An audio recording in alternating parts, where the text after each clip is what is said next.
The following is intended for mature audiences. Viewer discretion is advised. Welcome, Deadites, to part 2 of What If Kazuma was the reincarnation of the former Demon King. Megumin and Darkness have gotten themselves properly situated in the living quarters of the tavern. We pick up with Kazuma waking up in bed next to Aqua. A notification dings and Kazuma checks his stats. Godslayer feat? How in the... Then he takes a good look at his wife to see the goofy grin of complete and utter satisfaction. Oh, I don't know how I feel about that. I know this isn't a feat in D&D 5e at least, but just roll with it. She was so comfortable that he couldn't bring himself to wake her. Kazuma gives her a gentle kiss. Good morning, my sweet goddess. Aqua was still out of it, so he went to check on his bruise. He was working on various things, ciders, beers, and hard liquors. Said cider was a hard blueberry cider that he had deemed Aqua Boogie. Truth be told, a good few of his beers and ales were named after his party members or things they're capable of doing.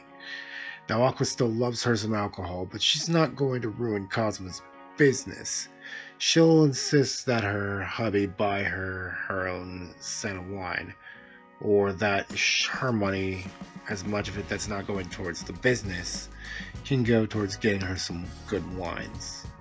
She's not going to straight up drink the ale that he makes out of creation, because that's their money, that's literally their livelihood.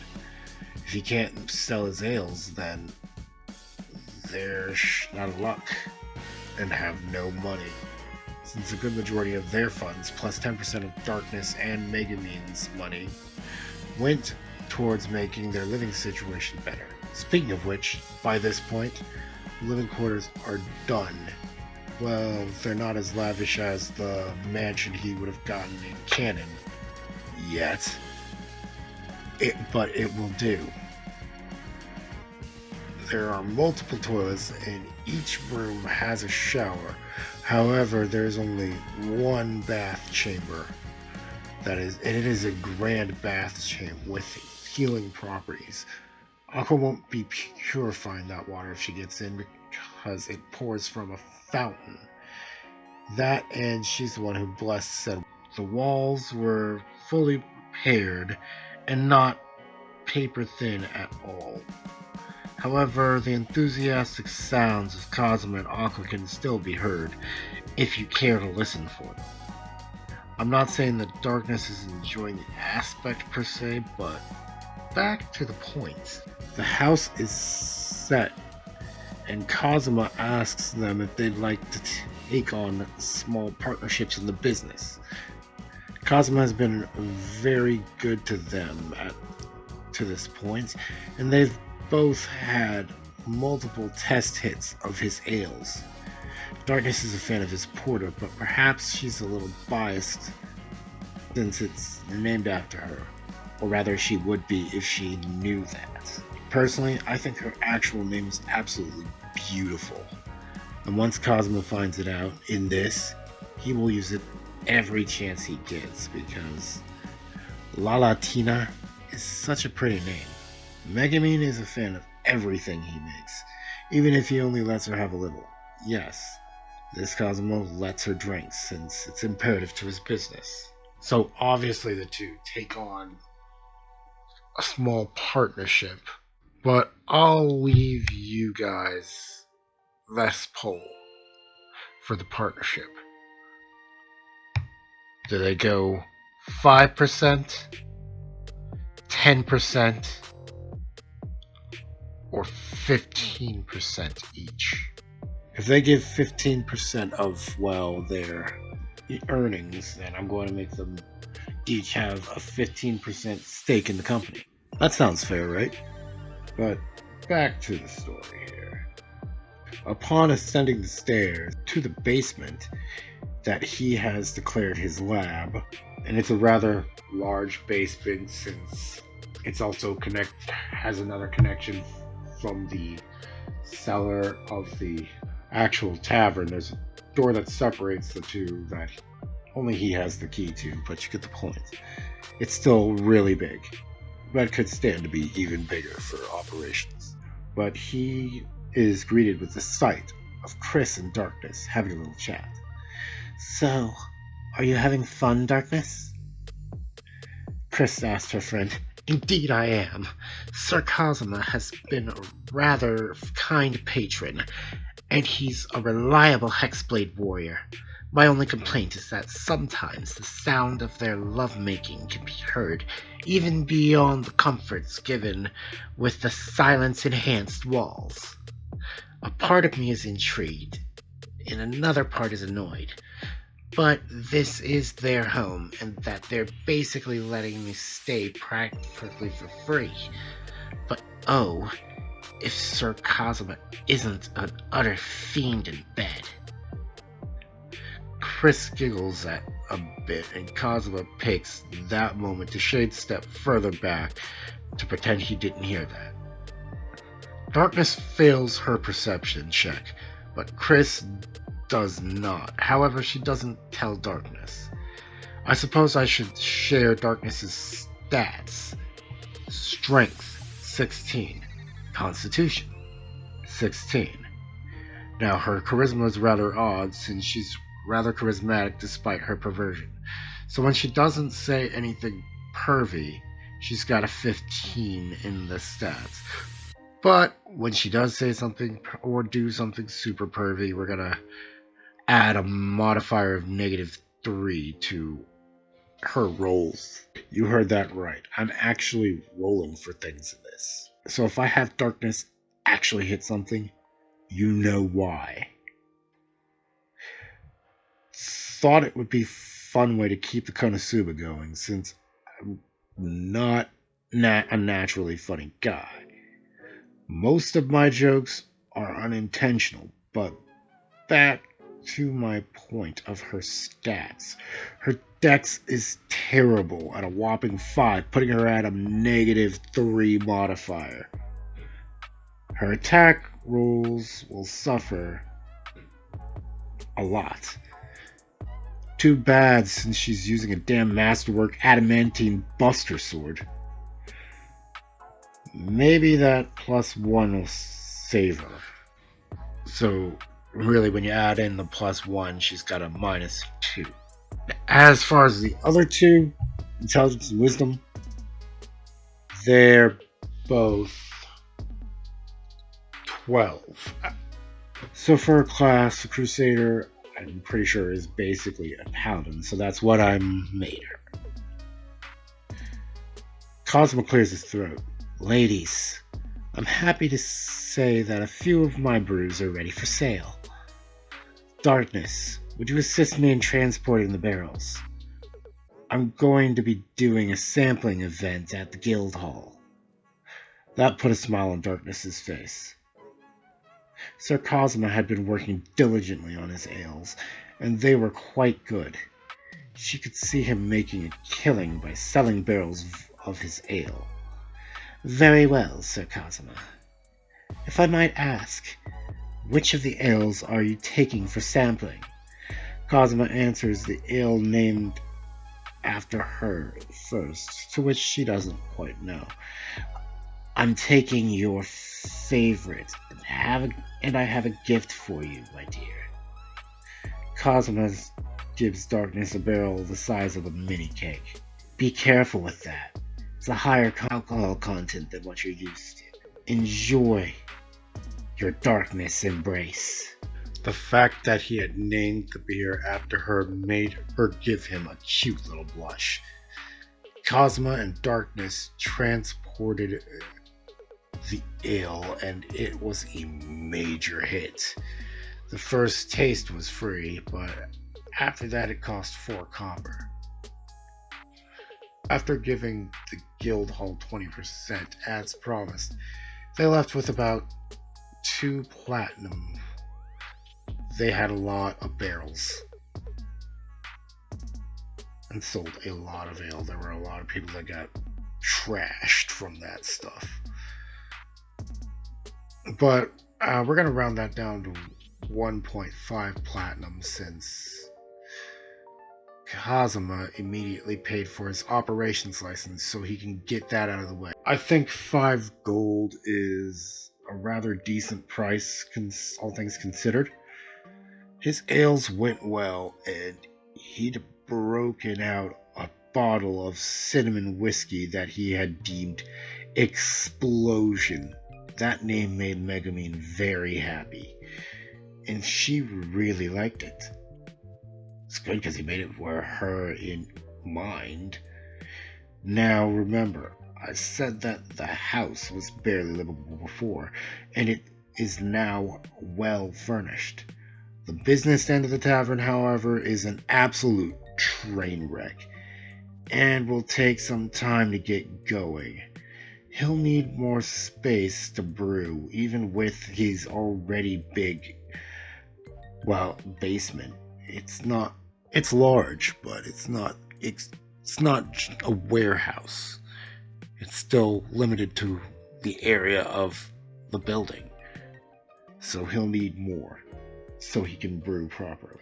So he'll have to find a wizard capable of dimensional magic to enhance that, which is going to be quite a hefty price to commission a wizard to do that. He himself was capable of a lot of magic, but he didn't have that in his bag. Let's not forget that he needs a functioning kitchen for food, staff, everything in the business end needs repaired, absolutely. Word of his devilish ales shall travel, since he chose against using the term otherworldly. However, that would take quite some time in platinum. Keep in mind that 1 platinum is 10 gold. Even the shoddiest of homes costs quite some gold. So for those of you unfamiliar with the exchange values, I've already told you what that 1 platinum is 10 gold. So let's hit this. The lowest form is copper. It takes 10 copper to be 1 silver piece. It takes 100 copper to be 1 gold piece, and 1,000 copper for platinum. I think you can get the point. I'm not going to force you guys to math, but so to be clear, he sold over 500 pints of ale. But yeah, that's actually a rather impressive haul. But back to the mention of gold, even the shoddiest of homes costs quite some gold, and the Deviluke Tavern is like at least twice the size of the guild hall. And oh dear lord, a guild hall costs 5,000 gold to build. Well, good thing he won't need that much, since the tavern already exists, it's already in his name and all of that. It just needs, refurbished. Boy. And the living quarters are attached to it via a breezeway and is in perfect condition. I'm just going to use Dragon Heist here as a base and say that he'll need to raise 1,000 gold, which is 100 platinum, to get the place in order. But keep in mind that today was a special case. He paid his operations license in advance, which means no taxes for him. So the price of the license includes insurance, protects their brand, and has the annual price of the crown included. So once again, taxes handled. I think I was being too generous here. I don't really think so. Because even if his ale sells well, like with the tasting event, there's still maintenance that he has to deal with. And that's why he won't stop being an adventurer anytime soon. Now, keep in mind, he runs a tavern, and a tavern has more than just ale. It also has food. Ingredients for his brews are included in his expenses, by the way. And now that he's paid for his operations license, his living space is also covered under that. So, once again, no double taxing. But speaking of ingredients, he realized that they'd be slaying beasts, and that's when he had the idea of using meat from them, if they're edible, that is. On the way home, Kazuma picked up some good wine for Aqua and a bottle of the finest mead the town had to offer. He wanted to scope out the competition. Kazuma, this wine is amazing. Did you really do that well at the guild hall? Kazuma tells the girls how much he made, and jaws dropped. I wouldn't expect to make that much on average, and even if you did, maintenance would also be factored in, and you've already done that, haven't you? Kazuma sighed and grinned at the same time. That was obvious that he already knew that he'd be spending a lot of money to yield these high returns. But once again, nothing ventured, nothing gained. It helps that Kazuma is applying proper sanitization, so no contamination for his brews. They had a group meeting, and Aqua brought up the elephant in the room. Don't we need food for the tavern? The price will go up even more if we have to deal with farms, won't it? Once again, Aqua is not a total idiot and has common sense knowledge, at least along with her, job knowledge. Yes, dear. Which is why we're going to take on as many sleigh quests as we possibly can that don't involve us selling everything we get. I've acquired the materials needed to craft an icebox of sorts to keep the materials fresh until we get home. I just need you to make the ice for me, oh my goddess of water. He says that last line in Infernal, however it didn't spare him Darkness's glare. I get you love your wife, but I don't think you should stroke her delusions of grandeur further. That's when Kazuma hits Chris up with the message bell. Leave right now. Seriously. Dipset. You don't want to be within 60 feet of Darkness in a minute. Chris understood what he was about to have her do and straight up dipset. Kazuma was getting tired of everyone discounting Aqua's name and just flat out says, Darkness, you're a crusader. How about you use divine sense right now? Kazuma made a point of summoning Grimlock to his side discreetly, and Aqua removes her wedding ring. I don't see what that will do, but so be it. To Darkness's surprise, she pinged one celestial being and one infernal being. The infernal being was ruled out as Grimlock, and Darkness bowed at once. Oh, great goddess of water, please forgive my impudence. I did not mean to insult you. Please have mercy. She's saying all this while brandishing the rosary of Eris, who is Aqua's junior and her goddess of choice. Megumin thought her leg was being pulled. When Darkness started crying, she knew this was legit and started to bow as well, before she was stopped by Kazuma. No need to treat her like a goddess all the time. I just wanted you to know that I don't just call Aqua my goddess because I love her, to which I do. So I'm gonna have to ask that you treat her the same as always. Just keep in mind that she's the real Aqua. Darkness and Megumin were unresponsive. Honey, I think we broke them. Kazuma smacks Darkness and Megumin's asses and grabs them. Nothing. Yeah, they're in shock. Let's go on a date and let that marinate. The two had a wonderful date and had an amazing night.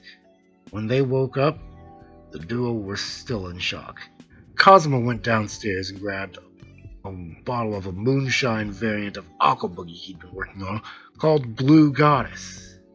He poured 2 shots of the stuff and put it under their noses. That woke them right up. However, Kazuma tells Darkness to turn off Divine Sense, to which she does. Kazuma and Aqua would take the shots in front of them and walk away, with the bottle in hand. Darkness? Do we really have the goddess Aqua in our party? Megumin asks. I'm afraid so, Megumin. Kazuma must be one hell of a catch for a goddess to come down here for him. I never thought Aqua would be so simple, though. And that's where we're going to leave it. See you next time, Deadites.